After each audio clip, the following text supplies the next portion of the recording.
Hola, buenas tardes. Muchas gracias por estar aquí.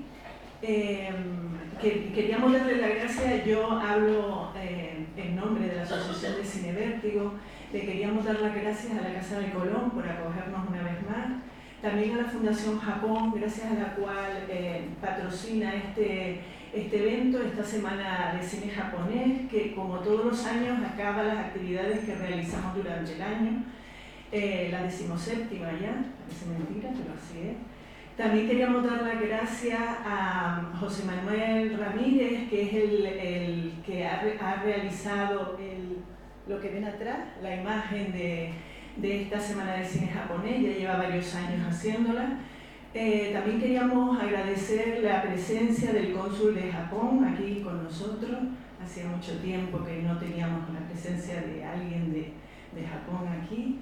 Y por último, por penúltimo, el último va a ser Aitami, por penúltimo darle las gracias a todas las personas que están hoy aquí, pero sobre todo a las que están todo el año con nosotros, al público que es fiel y que nos siguen en todas las actividades, que nos ayudan en cosas que a ustedes a lo mejor les parece que tienen poca importancia, pero para esta asociación con 14 personas y que según nosotros sacamos bastantes actividades adelante, toda esa ayuda para nosotros es muy grande, aunque somos la mayoría mujeres, para nosotros es muy grande. Y por último, que no es el último, pero sí por último, a Aitami por haberse embarcado otra vez un año más con nosotros en esta semana de cine japonés, que la verdad, no sé para él, pero para nosotros y sobre todo para mí, es todo un placer trabajar con él, porque es una persona con la que es muy fácil trabajar. No sé si conmigo también, pero bueno, con él sí. Y bueno, yo les dejo con él, espero que disfruten, tienen toda una semana por delante. Durante esta semana, todos los días, Aitami va a presentar las películas que proyectamos y después cuando va a haber un pequeño lapsus de tiempo entre que él termine y que pongamos la película, y les explicaré para pedirles un favor, que es como todos los años, que valoren las películas que están viendo, pero bueno, eso ya lo haré después. Muchas gracias por venir y los dejo conectando.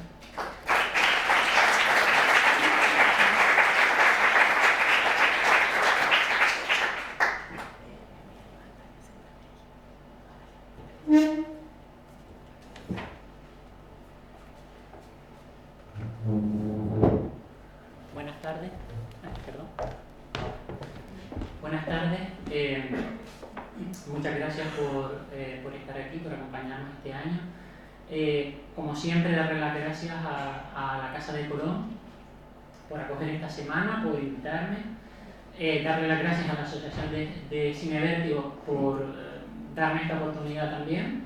Y en especial, como no puede ser de otra manera, gracias a Vicky, porque es la persona, como dice ella, con la que más interactúo y la persona que más siempre me está proponiendo hacer estas cosas que muchas veces yo no me espero, ¿no? O sea, no sé cómo agradecer la confianza que deposita Vértigo, sobre todo ella en mí. Por supuesto, aunque ya lo he dicho también a ustedes, porque a pesar de experiencias previas conmigo, insisten en seguir viniendo, lo cual yo agradezco notablemente. Bueno, vamos a colocar.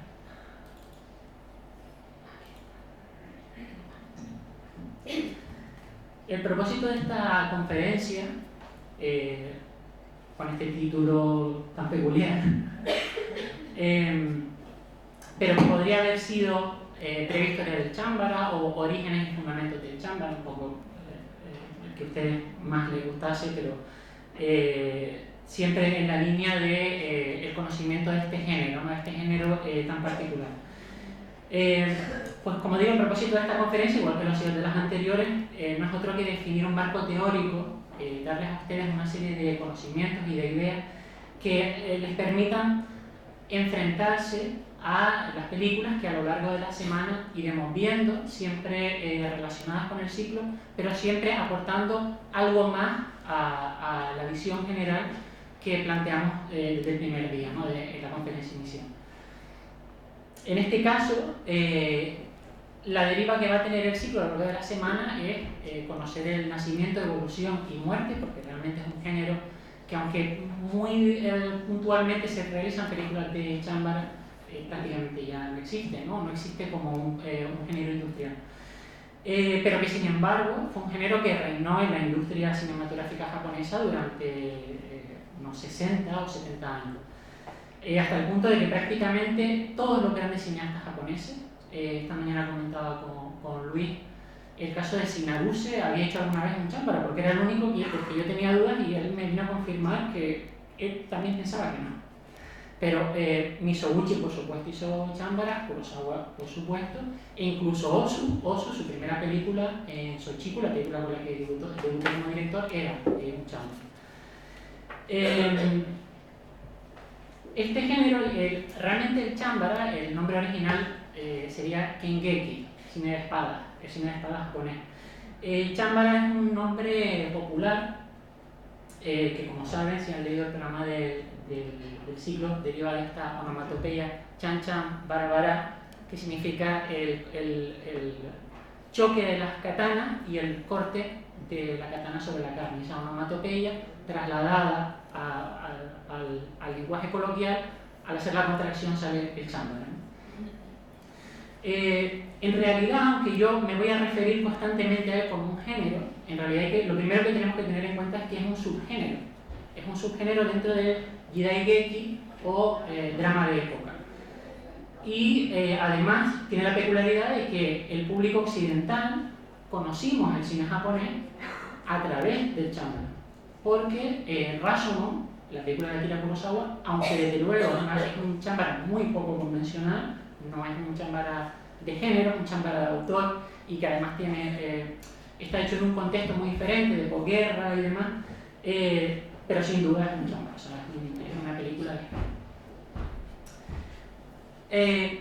En la medida en que todo discurso necesita de un hilo conductor, de un elemento que nos vaya guiando a través del relato, me parecía que era interesante en este caso apelar a una figura a la que Chambara no solo debió gran parte de su éxito, de su popularidad, sino que además forma parte indisoluble de la cultura popular japonesa, porque esto no es cultura elitista, no es una cultura aristócrata, en este caso de este género, sino que forma parte de la cultura popular, de la cultura de la gente, de la sociedad, del pueblo llano, por decirlo de algún modo. Y que, como digo, forma parte de la cultura popular japonesa desde la eclosión de esta cultura a partir del siglo XVII. Aunque en la figura del Ronin ya ha venido ocupando un lugar destacado en el folclore japonés desde el siglo XIII, como veremos un poco más tarde. Así pues, lo primero que tendríamos que preguntarnos es ¿qué es exactamente un Ronin?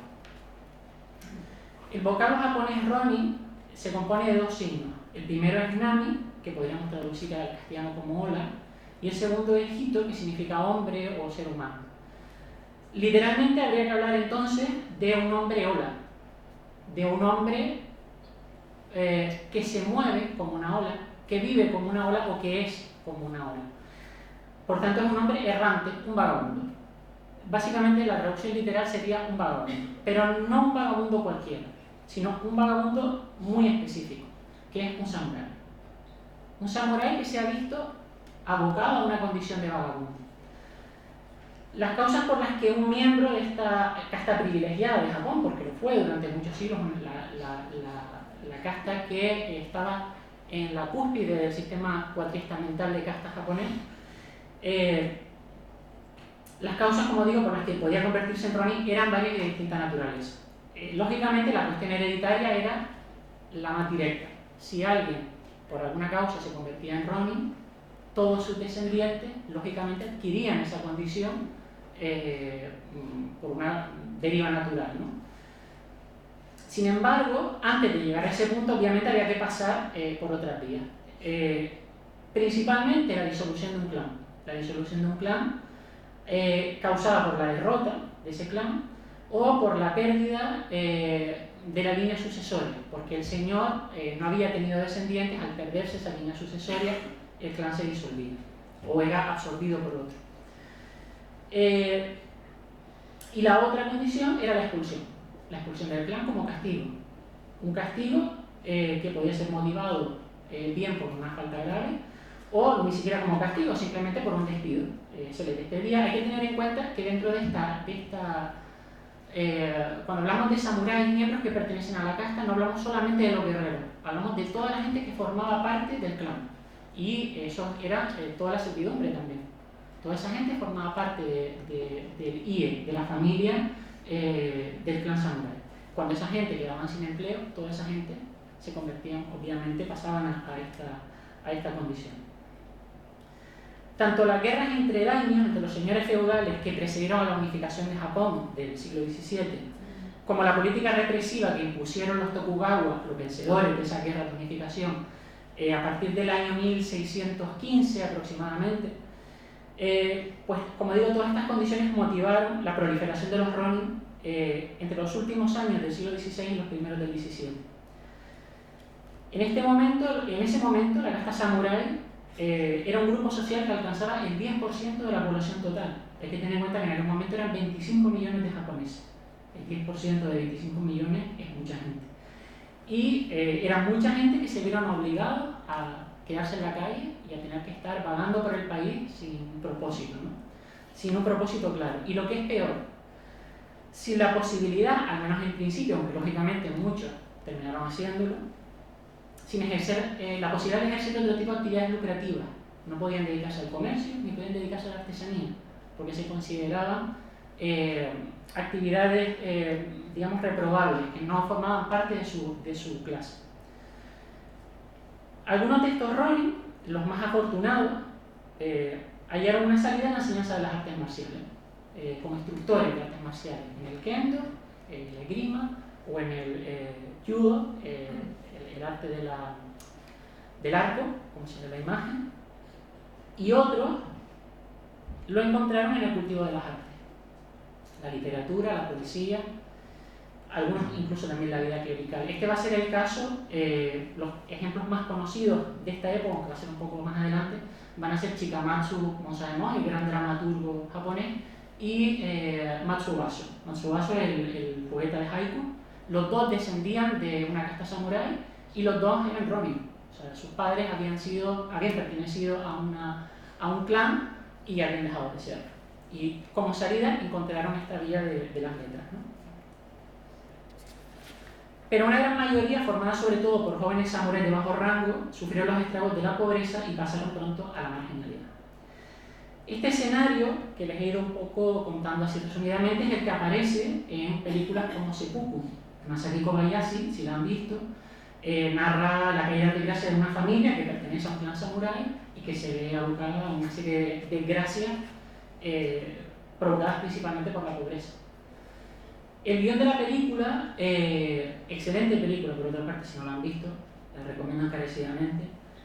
El guión de la película corrió a cargo de Shinobu Hashimoto, colaborador habitual de Kurosawa, escribió muchísimos guiones con Akira Kurosawa y fue responsable también de esta película, de Los Siete Samuráis, junto con Kurosawa y Hideo Une, por los tres guionistas de la película. Y precisamente en esta escena que les voy a enseñar ahora, realmente esta película está ambientada justo en ese momento, justo en este momento de la disolución de muchos clanes y muchos samuráis que quedan en la calle. Y justo en esta escena vamos a ver qué es lo que pasó a continuación, ya de alguna manera se nos anticipa.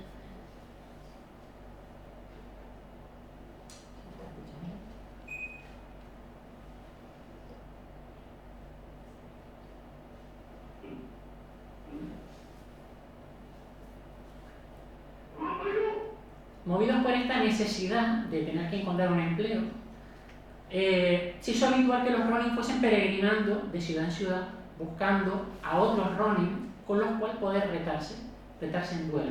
Esto es lo que se llamó, ya era una tradición enraizada dentro de la casta samurái, Musasugyo, el entrenamiento del guerrero, ese peregrinaje del guerrero que va a ser muy conocido Miyamoto Musashi, ¿no? Pero que en este caso la finalidad era retar al adversario para exhibir su técnica y su habilidad en las artes marciales con un propósito claro, que era que alguien los contratara. Bien, para que su fama, es decir, el propósito era darse a conocer, hacerse famosos, conocidos entre la gente. Hacerlo además delante de todo el mundo, para que todo el mundo lo viese y su leyenda se acrecentase.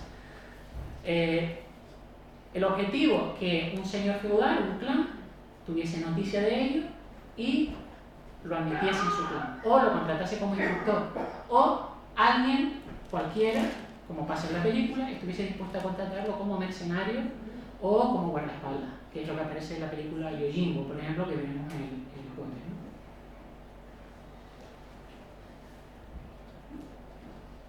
Bueno, pues de ese modo, a medida que los grandes centros urbanos,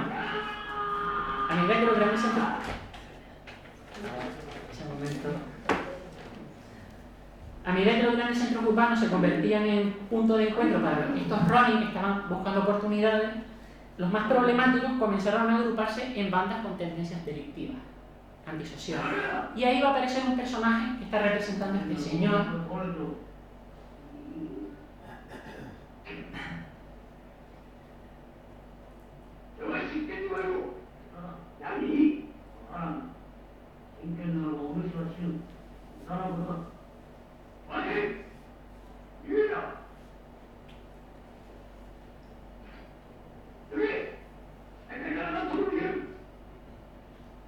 Este señor que es fanfarrón, pendenciero, está como provocando al otro. No parece realmente ese típico samurái que hemos visto tradicionalmente en las películas, ¿no? Como alguien místico, con mucho autodominio, con un respeto muy grande hacia la esgrima. Lo vemos además como torpe.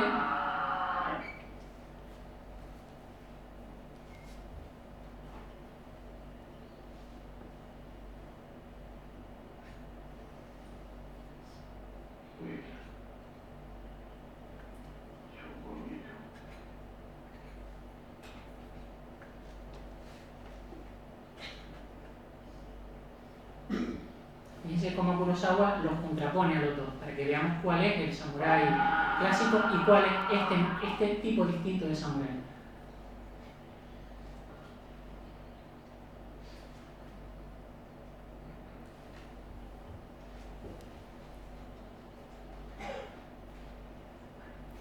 Este tipo de personajes en la época recibieron un nombre muy particular, que era kabuki mono.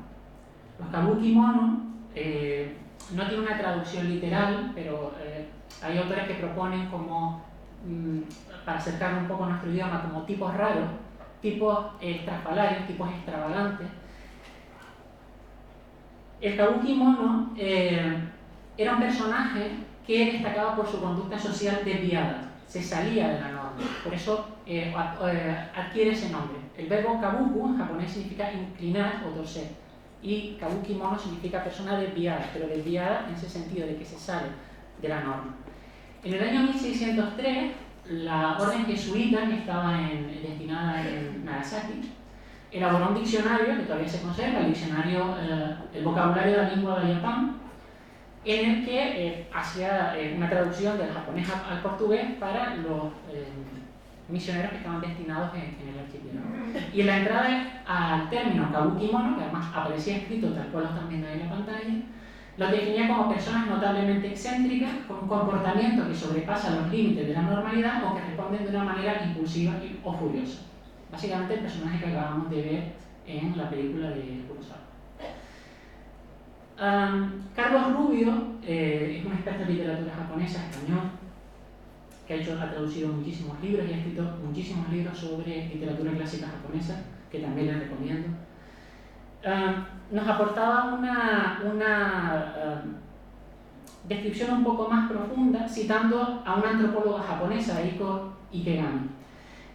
Carlos Rubio lo describe como personas ataviadas con collares de terciopelo, kimonos cortos con pesos de plomo en los dobladillos, cinturones exageradamente largos, rosarios cristianos, por lo cual ya ahí había un componente de provocación en aquel momento, peinados llamativos, fundas de sable rojo chillón y sables más largos de lo común.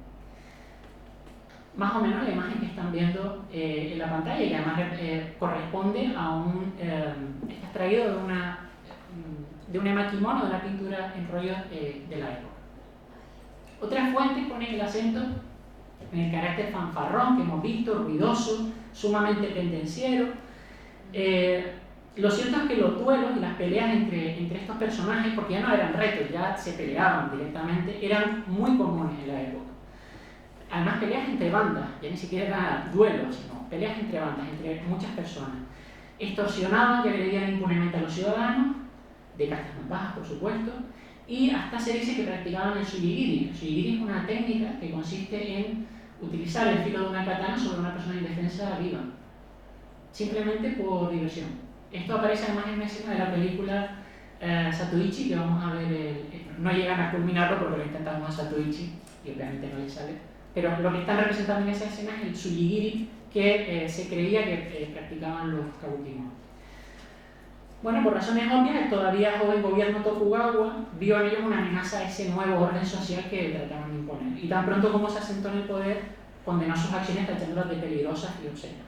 Pero para entonces, ese kabuki mono, esa figura contestataria, antisocial, asociada, o sea, por derivación ya estaba asociada al Ronin, ya la gente lo asociaba con el Ronin porque eran Ronin, de hecho, aunque repudiados socialmente por su imprudencia e inclinaciones violentas, habían dejado ya una enorme huella en la cultura popular de la época. Hasta el punto de definir lo que algunos autores han venido a denominar mucho tiempo después como estética kabuki, estética de piano. Se trataría de un conjunto de manifestaciones artísticas de naturaleza contracultural caracterizadas por esta voluntad de transgredir, de saltarse las normas, los convencionalismos morales, de saltarse la conducta sexual comúnmente aceptada en la época. Uno de los primeros ejemplos de estética kabuki es este biombo, el biombo del castillo de Hikone, que no se conoce su autor, pero está fechado entre 1620 y 1630. La obra está catalogada en Japón como Tesoro Nacional y está considerada una de las primeras obras de ukiyo-e, de lo que luego conoceríamos como arte ukiyo-e, principalmente por el tema, porque lo que vemos es gente que está divirtiéndose, ¿no? Están jugando al go, están tocando samisen, etc. Y si nos fijamos en esta figura que aparece aquí, en este extremo, pues lo que estamos viendo es a un señor vestido con una ropa muy estrafalaria, recuerda al de aquella imagen que vimos antes, y que además se apoya de esta forma muy extraña encima de la katana, representando este kabuki, este gesto torcido, ¿no? John Carpenter, no el director de cine, sino un investigador americano que ha estudiado mucho este tema, lo denomina twisted poses, posturas arqueadas, posturas torcidas, que van a ser muy típicas del teatro kabuki. Si se fijan, en la imagen que puse antes, ella también está inclinada, apoyando el cuerpo, doblándolo encima de la katana. Esto va a ser importante por algo que vamos a ver luego. Sin embargo, es obvio que donde más se asentó esta estética fue en el teatro kabuki, que justo en ese momento estaban haciendo. Y para el que estos kabuki monos eran los elementos centrales de las obras, eran los protagonistas de las obras. Los orígenes de esta forma de teatro popular se remontan, como ya he comentado en una otra ocasión, a 1603, cuando una mujer llamada Okuni comenzó a actuar junto a otros bailarines en un escenario improvisado en el cauce seco del río Kamo, en Kioto. Hay dos elementos de esta historia que son muy característicos. Uno es que sea en el cauce seco de un río, porque a los parias en aquella época se les denominaba kawara, la gente que vive en el arroyo, en el cauce seco del río. O sea que el hecho de que la leyenda, porque esto es mezcla de historia y leyenda, diga que empezó en el arroyo, quizás no empezó ahí, pero desde luego está aludiendo a la condición de parias de esa gente que estaba generando esa forma de teatro, ¿no?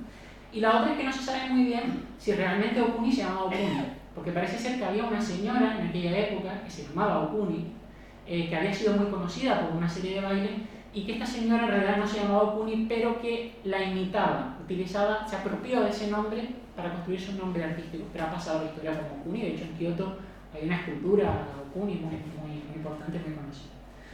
Bueno, pues como digo, lo que hacía Okuni era una mezcla de danzas folclóricas y religiosas que ella interpretaba con estas posturas provocativas, exageradamente arqueadas, y que completaba con parodias, ya interpretando, no bailando, sino haciendo teatro, ¿no?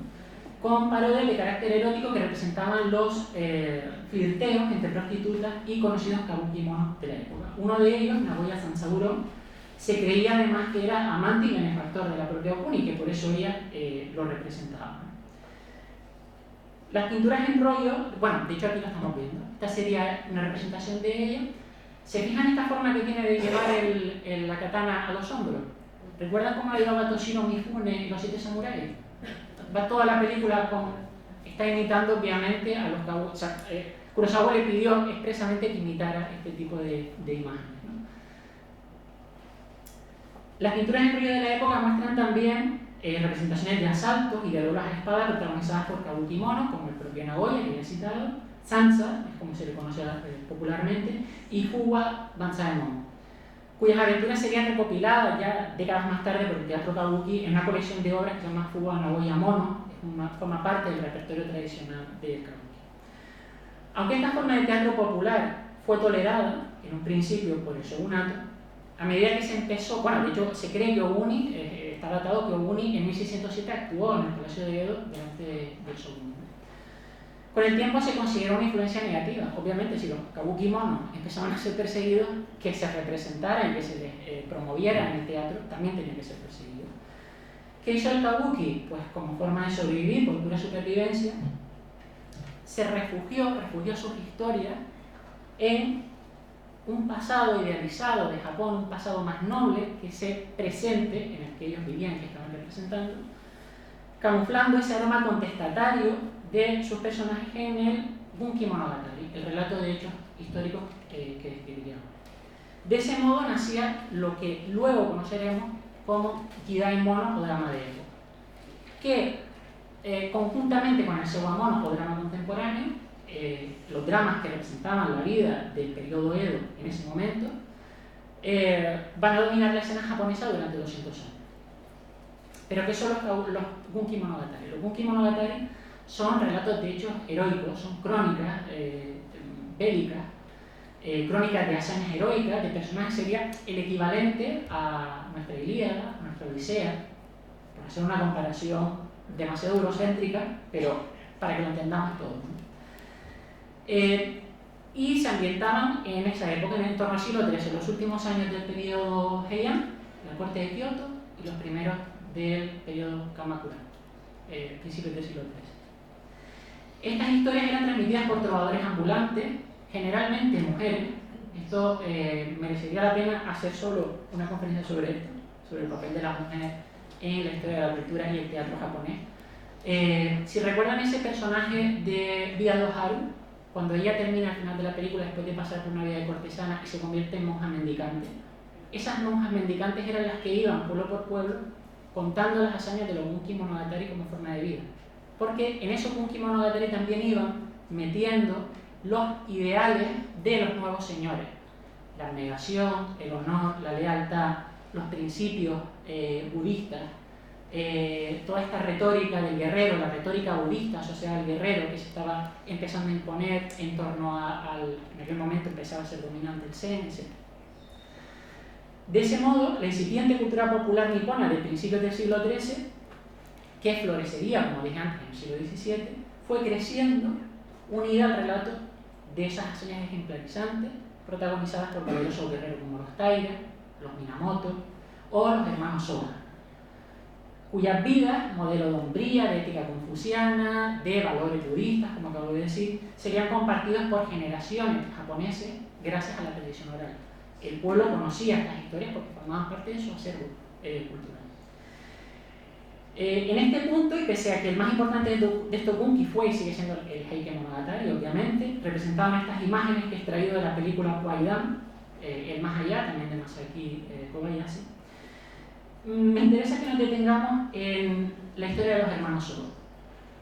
No solo porque los hermanos Soga fue una de las fuentes de inspiración principales del Kidai Mono tradicional, sino también porque los sucesos históricos que en ellas se refieren aportaron una página de honorabilidad, esto que estaba diciendo antes, ¿no? De cómo camuflar el antiautoritarismo del Kabuki Mono en una historia que no tiene discusión porque es una historia edificante, ¿no? Como digo, aportar esta página de honorabilidad al carácter insubordinado y contestatario del Ron, que pronto habría de ser refrendada por un suceso de sobra conocido y que marcó el devenir de la era Tokugawa, como fue la historia de los 47 Ronin. Ronin que se rebelan contra una orden del shogun que les impide vengar a su señor, y que además ese mismo shogun es el que los ha degradado a la condición de Ronin. No me voy a detener en esta historia porque es sobradamente conocida y se han hecho infinidad de películas sobre ella. Sin embargo, el Shogun Monogatari, que es mucho menos conocido, me parece interesante que lo veamos. El Shogun cuenta las aventuras de dos hermanos, Yuro, son 12 libros, voy a intentar resumirlo mucho. Yuro y Goro, convertidos en Ronin por la disolución de su clan en el contexto de la guerra Genpei, las guerras entre los Taiga y los Minamoto. Las guerras que están referidas en el Heike Monogatari. Es decir, las dos historias realmente están encadenadas, solo que la historia de los hermanos Soga de alguna manera es una continuación del Heike Monogatari. Es una historia que se produce en medio de ese conflicto nacional y que de alguna manera nos deja ver también qué pasó después, ¿no? Bueno, durante una cacería, por orden de un señor rival, Kuro Suketsune, del que además eran familia de los Soga, dos criados hieren al patriarca del clan al que pertenecían ellos, el patriarca Ito, hieren a su abuelo y matan a su padre. Ellos eran todavía pequeños. Poco después, los Minamoto, en esta guerra Genpei, se van a imponer a los Taiga. Y el nuevo shogun Yoritomo, que también tiene deudas pendientes con el abuelo de los hermanos Soga, porque el abuelo de los hermanos Soga era aliado de los Taiga, y Suketsune, el que había intentado matar al abuelo, era aliado de los Minamoto, pues lo que hace es que, una vez que ha terminado la guerra, disuelve el clan de Ito, le arrebata todas sus propiedades y se las entrega a Suketsune, al mismo que ha matado al padre de los hermanos Soga. Asesinados a su padre, despojados de su linaje y abocados a la pobreza, lo único que les queda a esta gente ya es vengarse. Vengarse, pero ¿vengarse de quién? De Suketsune y de Shogun. Lo cual ya es complicado, ¿no?, en la época. Bueno, la influencia de Soga Monogatari en el contexto cultural de la era Edo se dejaría sentir sobre todo en las últimas décadas del 17 y casi todo el 18. Siendo costumbre interpretar una obra, porque había muchísimas obras, al ser 12 libros, se iban sacando de diferentes partes, una obra de los hermanos Soga para celebrar el Año Nuevo en Japón, en el periodo Tokugawa. Y a esto podemos añadir que el éxito de una de estas obras es lo que va a lanzar la carrera del que va a ser el gran dramaturgo japonés Chikamatsu Mosaemon. Precisamente se da a conocer con una historia, una historia basada en los hermanos Soga, que es la herencia de los hermanos Soga. Pero al margen de esta relevancia histórica indiscutible y de este propósito edificante, que como les he dicho estaba destinado a consagrar la cultura del honor y los valores marciales, hay dos elementos de la obra que llaman poderosamente la atención y que justificarían también el éxito popular que tenía en esta época, ¿no?, en este Japón Tokugawa. El primero es el tono grotesco que tiene la narración a la hora de describir la violencia. Cuando ellos ya han conseguido matar a Suketsune, los hermanos ejecutan a Otonai, que es un sirviente del señor que estaba durmiendo en ese momento en la misma habitación y que había insultado a los héroes en una escena previa.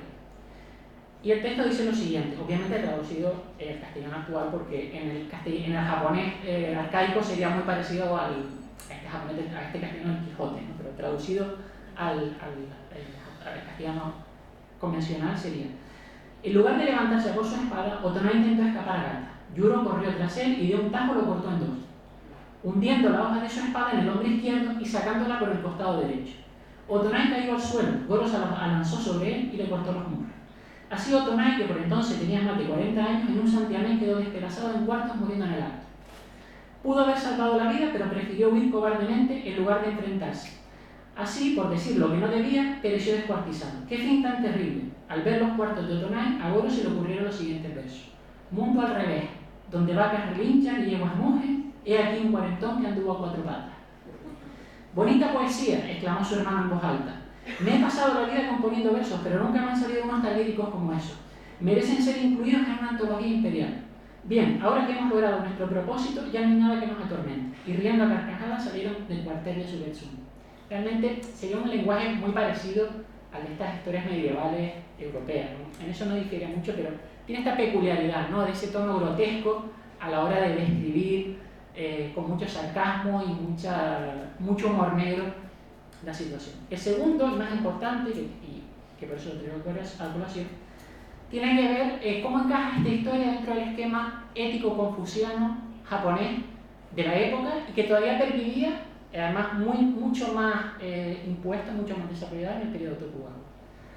Dentro de la ética confuciana, en la cúspide, digamos, estarían el Chu, que es la lealtad al señor, en este caso prolongable al shogun, al emperador, a la nación, y el Ko, que es la piedad filial.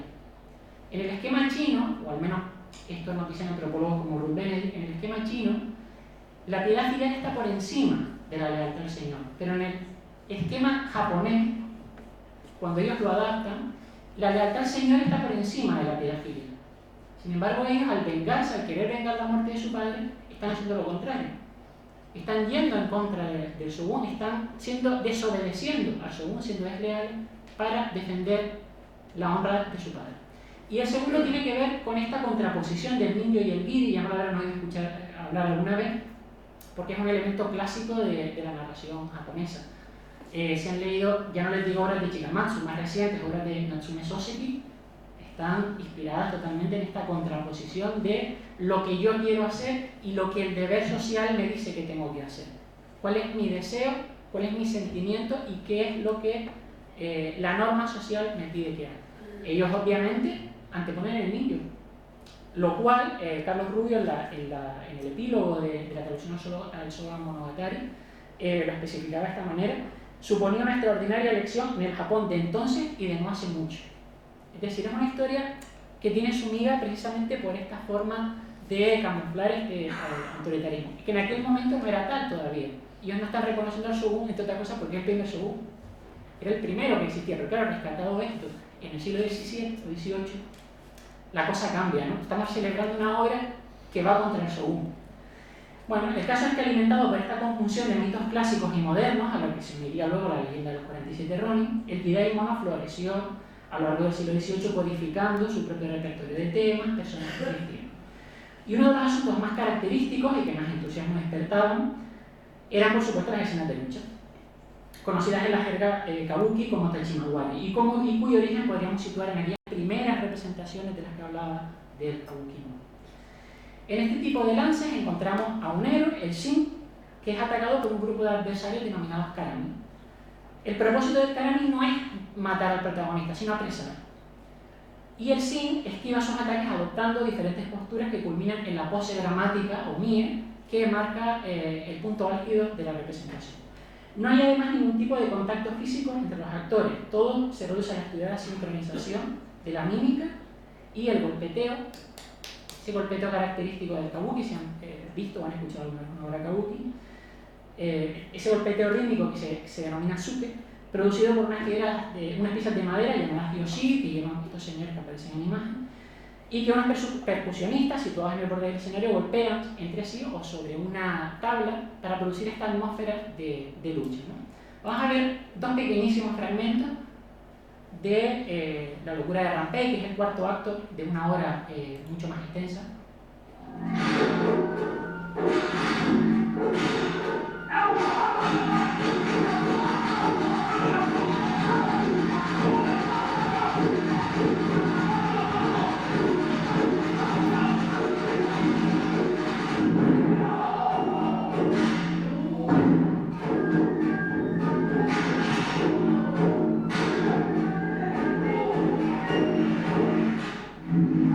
Fíjense ahora en este movimiento de los actores, a un lado y a otro.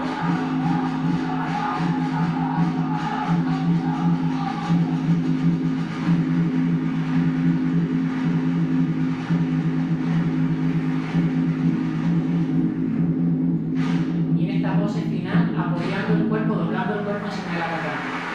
Un poco como una reminiscencia de aquello que veíamos al principio, ¿no? Con la caída del shogunato, una vez que ya los Tokugawa pierden el poder y se produce la restauración imperial en la figura del emperador Meiji, Japón se abrió a la experiencia de nuevos medios artísticos desde el occidente, como la fotografía, el cine, etc. Y al igual que había sucedido en otras partes del mundo, su irrupción se va a sentir con muchísima fuerza en los ambientes teatrales. Esto ya lo comentamos, si recuerdan, en aquel ciclo que hicimos sobre los orígenes teatrales del cine japonés. Tanto es así que la primera película japonesa, no la primera, pero al menos sí la más antigua que se conserva, se basó precisamente en una popular obra kabuki titulada Momiji-Gari.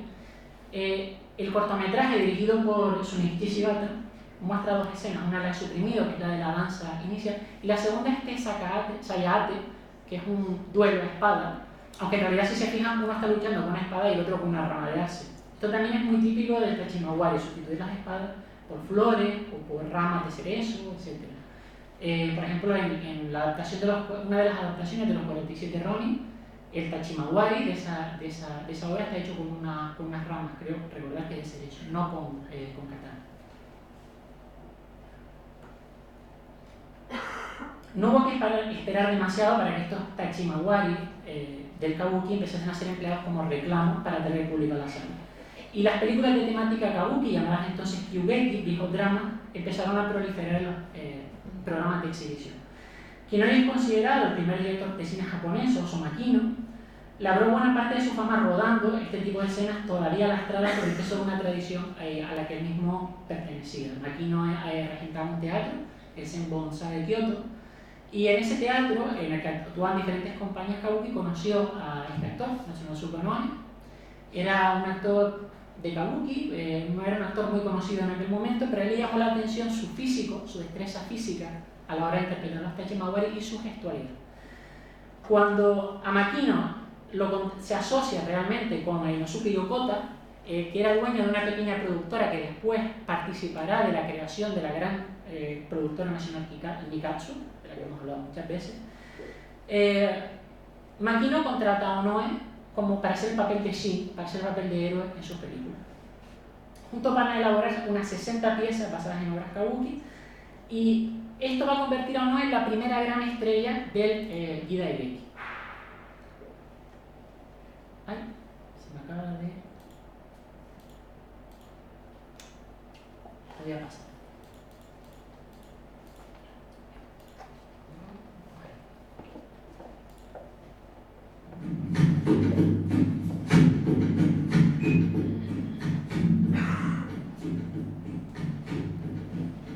Esto es una demostración de cómo esos Tachimawari eran llevados al cine por Osamu Makino.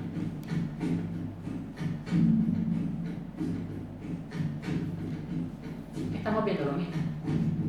Básicamente están haciendo lo mismo, solo que delante de una cámara. Onoe, en el papel de Shin, se enfrenta a un grupo de karami que intentan apresarlo y a los que él derrota sin esfuerzo, sin contacto físico, etc., interpretando todo este repertorio de gestos habituales del kabuki. Lo que hace que además la escena se vea que es muy poco realista. La interpretación de los actores está totalmente impostada por esta necesidad de adaptarse a la norma kabuki.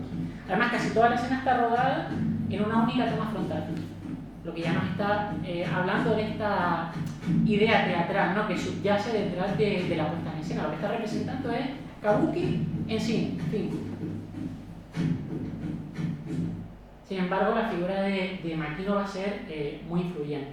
Mientras, como veremos ahora, mientras el cine iniciará esta andadura, el anquilosado teatro nipón trató de adaptarse a esos nuevos tiempos, actualizando los códigos de este Jidaimono, de este drama histórico, en el marco de una nueva corriente teatral que va a ser el Shinkoku-geki.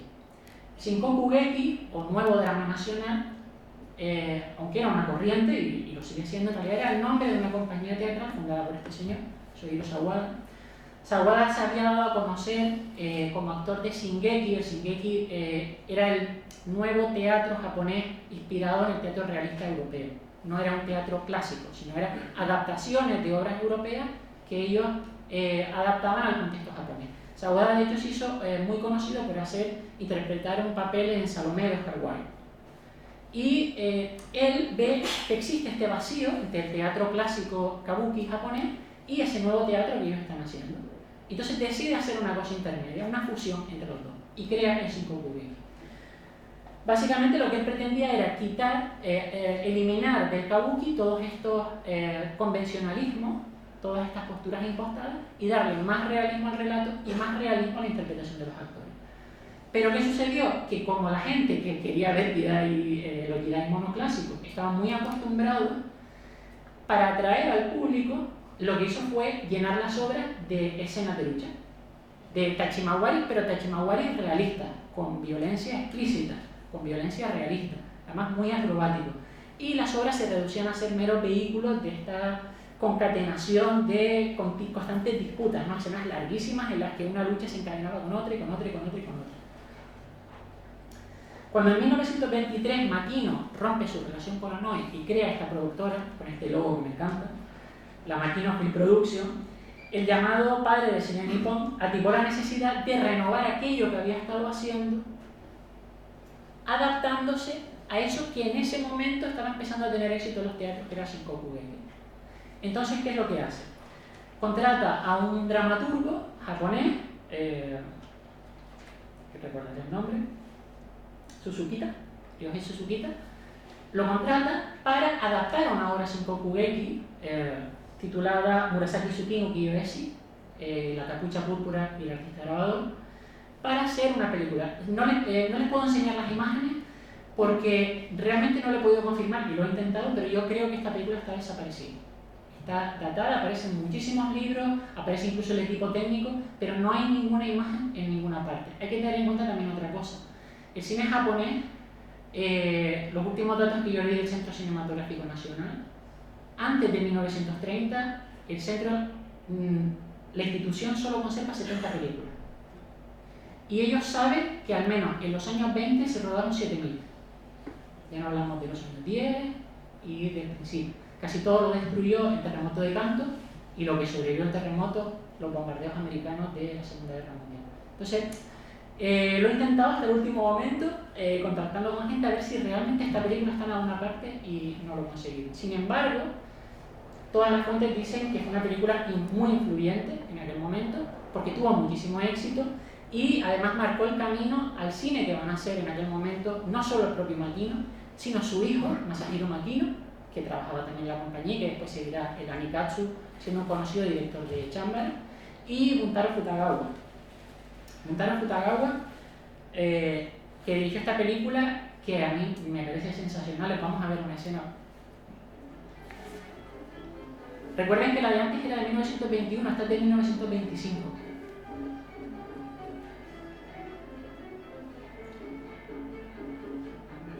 Ya solo viendo los tres primeros planos no digan nada que bueno.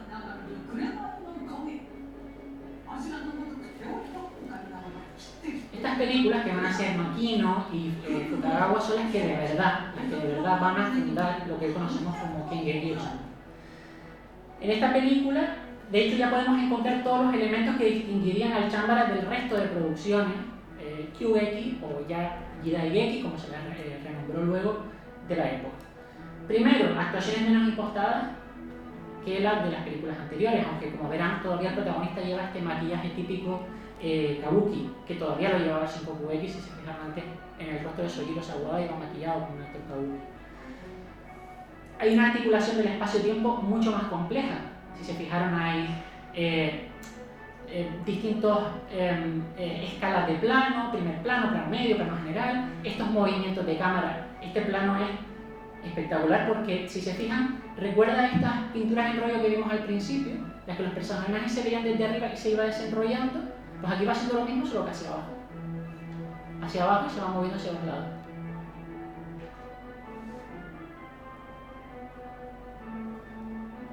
Aquí hace un raccord en el eje.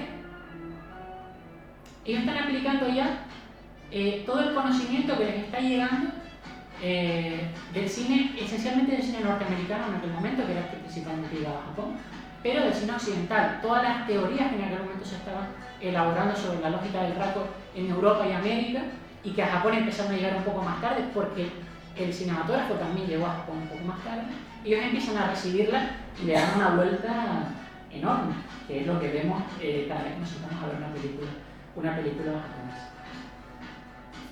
Otro elemento, las escenas, como estamos viendo, son mucho más verosímiles, más enérgicas, y además están vigorizadas por esta forma de articular el montaje y la filmación. Hay traveling, como vimos al principio, hay insertos, hay aceleración. Si se fijan, ellos van como muchas veces mucho más rápido de lo que se movería normalmente. Además, la película, si la viesen en su conjunto, esto quedaría más claro, hay una alternancia de situaciones dramáticas, melodramáticas y cómicas. Esto va a ser importante a partir de mañana, lo explicaré con más detalle a partir de la película que veremos mañana. Y por último, hay una clara tendencia de este cine chámbara a abordar temas de crítica social. De crítica social en el contenido de la trama y en el diseño de los personajes. Con lo cual ya volvemos otra vez a este origen del kimono, al origen del teatro. Esta tendencia social que les digo, bueno, esta imagen, si se fijan, recuerda muchísimo a estos planos de Kurosawa, en los que hay un personaje en primer plano, personajes en el fondo y hay mucha profundidad de campo, está muy nítido. Esta imagen que pueden ver en el programa, por ejemplo, de Toshiro Mifune sentado arriba y todos abajo, es exactamente el mismo cuadro. Pues como les decía, la historia cuenta la historia de un joven samurái que por una serie de equívocos se convierte en un proscrito. Él no es una mala persona, sus actos no son malos, pero la sociedad los considera así y se convierte en un proscrito. Al principio de la película y al final hay un alegato sobre la falta de justicia, sobre cómo aquellos que nos mandan parecen mejores de lo que en realidad son, ocultan una doble cara, sin embargo tú que haces las cosas bien eres el que termina pagando el pato. O sea, básicamente el relato de la película es ese. Y el último aspecto reseñable es algo que vamos a ver ahora. Vamos a esperar a verlo porque me parece que es muy... Bueno, aquí viene este movimiento, por eso se lo señalé antes del Tachimawari, que avanza hacia adelante y hacia detrás. Ahora lo veremos otra vez.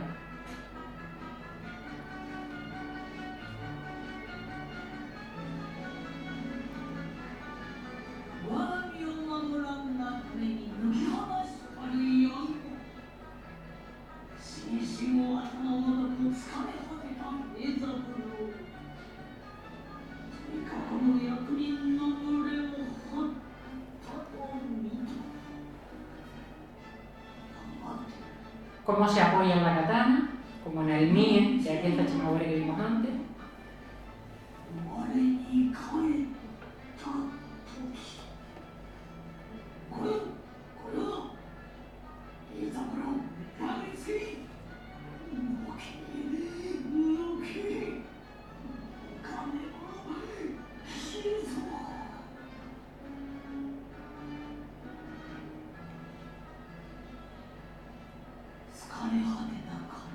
Hacia adelante, hacia detrás.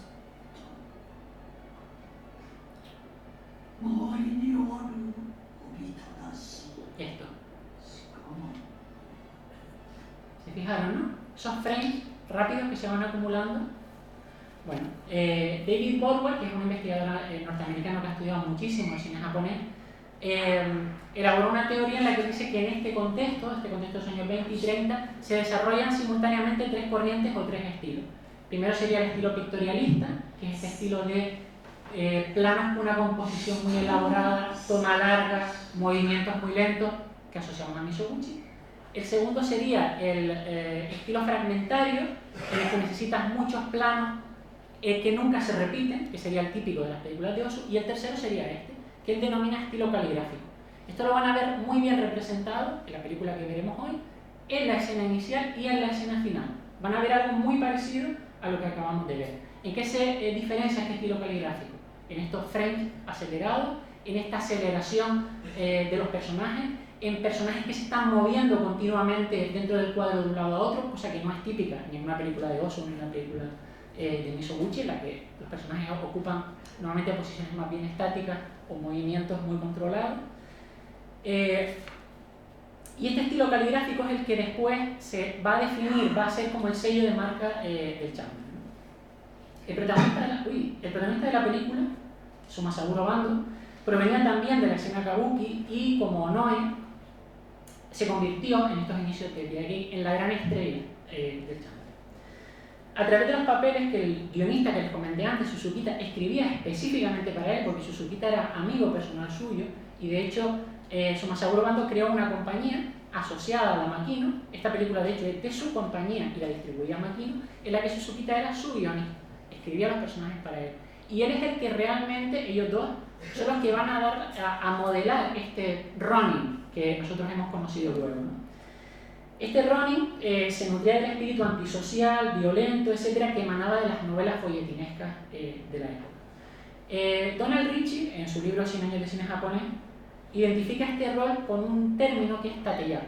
Dentro de la terminología kabuki, ellos distinguen dos tipos de personajes masculinos, el tateyaku y el nimaime. Tateyaku sería, trasladándolo a nuestro contexto, el tateyaku sería el macho y el nimaime sería el galán.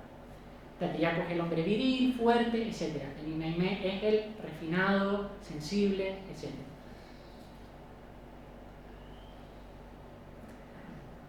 Sin embargo, el tateyaku, este Ronin, como el tateyaku del kabuki, es vigoroso, es intrépido, es deseado por las mujeres, esto también lo van a ver hoy, es extremadamente hábil con la espada, pero a diferencia de esos samuráis clásicos, no se mueve ni por deudas de honor ni por ideales caballerescos. Se mueve por impulso específicamente nihilista y en muchos casos simplemente por un mero deseo de matar. Esto es muy habitual de las novelas y de este tipo de películas. El caso más paradigmático va a ser Renosuke Sukue, protagonista de una serie de novelas por entrega de Bosatsu Toe, el sendero del Gran Buda o la senda, el desfiladero del Gran Buda, se tradujo al castellano. Y va a encarnar como ningún otro este antihéroe individualista, despiadado, etc. Si han visto La Espada del Mal, esta película que lo encarnaba perfectamente Tatsuya Nakadai, magnífico actor cuando estaba bien dirigido, porque también a veces lo dirigían mal. Es probablemente la película por la que más conozcan este personaje, aunque este personaje ya se interpretaba en el Shikoku-eki y era un personaje muy conocido. Y el segundo es Tange Sasen, protagonista de la película que veremos mañana. Y que fue inmortalizado por este actor. Este actor lo interpretó en las primeras películas, haciendo además de malo, porque Tange Sasen es un villano. Nada que ver con la película que veremos mañana, como explicaré. Para hacernos una idea del retrato de este tipo de novelas, el retrato que hace este tipo de novelas sobre la figura del Ronin, les he traído un breve fragmento de la traducción española que está publicada por la editorial Satori, de las aventuras de Tange Sasen, en la que lo que describe es un Tachimawari. Él entra a un dojo, en una escuela de kendo, y reta a una serie de chicos que están en aquella escuela para arrebatarles una katana poderosísima, una katana que mata como ninguna otra. Todo es así caricaturesco, ¿no? Es casi cómico. Y en ese punto leemos: los discípulos de Tesai, el maestro del Yodo, rodearon a Sasen con precaución, manteniendo cierta distancia, tratando de apresarle dentro de una red imaginaria. En la cara de Sasen, marcada por la feroz cicatriz que la atravesaba de arriba abajo, afloró una sonrisa y su única pupila brilló con intensidad. Me muero por hacer añicos vuestros huesos de mierda con esta katana. La carne morderá el filo y sentiré cómo se estremece. Acercaos a mí por donde queráis. 4 o 5 hombres avanzaron desordenadamente, desenvainaron sus katanas y circundaron a Sasen bajo la red del reflejo de la luz lunar. Pero era la katana Kenunmaru, la que corría por su cuenta sedienta de sangre. Y encima un samurái con una técnica de espada excepcional la espuñaba en su manto. Es así como glorioso, ¿no? Sasen cayó de rodillas y con su katana cercenó las piernas de sus atacantes a la altura de las rodillas, de izquierda a derecha. Pateó los cuerpos caídos en el suelo y los pisó para llegar rápidamente hasta Tesai. El maestro dio un paso atrás y evitó el ataque de Tange, pero el enemigo no era Tange, sino la diabólica Kenunmaru. A Tesai no le dio tiempo a prepararse para un nuevo ataque. Esta segunda vez la katana le rozó el codo y en la siguiente embestida se hundió en su hombro con sangre. ¿No les recuerda un poco este tono que describíamos antes en aquella historia medieval? Un poco este tono como sangriento, pero sangriento en tono grotesco, en tono de humor negro. Un poco se está como volviendo a esta cultura popular, ¿no?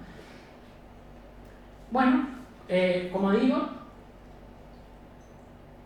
la apariencia excéntrica y el tono desafiante de estos antihéroes parecía apuntar de forma deliberada a los sediciosos kabuki mono que habían iniciado toda esta historia, ¿no? Un rasgo que comparte Tange Sasen por Renosuke Sukue con el personaje de la película Orochi, etc.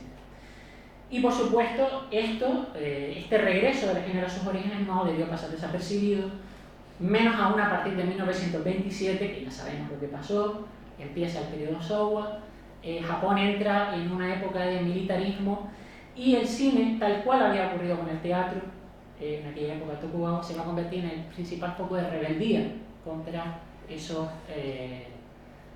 ese antiautoritarismo. hasta que le dejaron. La película que vamos a ver hoy, a la que me voy a... porque ya les he tenido secuestrados aquí mucho tiempo, la película que vamos a ver hoy lo que nos está mostrando es un poco de todo esto que hemos visto, pero además una variante dentro de este género. Y es que hay un momento en el que la figura del antihéroe, de este héroe despiadado, etcétera, etcétera, va a traspasar la barrera del Ronin y va a incluir a otro tipo de personajes, rufianes, ladrones, bakutos. El caso más significativo es este que vamos a ver, de Chuji Kunisada. Chuji Kunisada es un bakuto, los bakutos son, en el Japón de la era Edo, jugadores. Es el antecedente de lo que hoy conocemos como Yakuza. Sin embargo, Chuji Kunisada es un héroe dentro de la literatura popular. Pero tanto Chuji Kunisada como este personaje, Kichi Nakamura, ya nos están anticipando algo que va a pasar y que veremos el último día con el chambán. Y es que una vez que el género desaparece, es sustituido por un nuevo género, que es el cine de Yakuza. Pero esto, como digo, lo veremos el próximo día. Espero que a pesar de todo este bombardeo y de haberme pasado de la hora, hayan disfrutado esta conferencia. Seguiremos hablando, los próximos días seguiré profundizando, ya, como digo, a partir de la evolución desde este punto que acabamos de ver, hacia adelante, cómo cada película nos va enseñando un poquito más sobre la evolución del chambara a lo largo del siglo XX. Muchas gracias.